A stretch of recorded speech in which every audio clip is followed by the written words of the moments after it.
Sveiki, šiame video parodysime, kaip prisidėti figūrinių išnašų skelbimo plėtinius.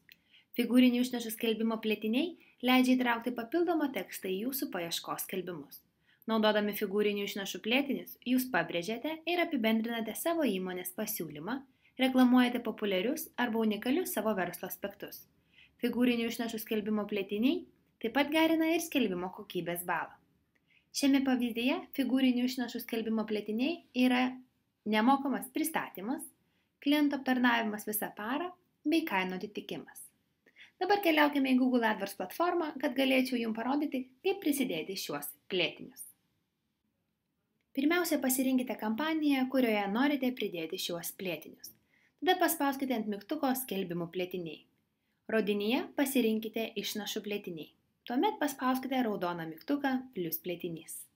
Po balto kvadrato pasirinkite pilką mygtuką plius naują figūrinę išnašą ir figūrinės išnašos teksto laukelyje įrašykite norimą tekstą. Paspauskite išsaugoti. Siūlome prisidėti bent 2 figūrinės išnašas. Antrąją reikėtų prisidėti analogiškai, paspaudžiant mygtuką plius nauja figūrinė išnaša. Svarbu atkreipti dėmesį, kad jūsų pasirinktos figūrinės išnašos atsirastų šiame pilkame fone. Jeigu jų nėra, tuomet tiesiog paspauskite mygtuką su 2 rodyklėmis. Spaudžiame išsaugoti. Na štai, sėkmingai prisidėjome pirmąją figūrinę išnašą.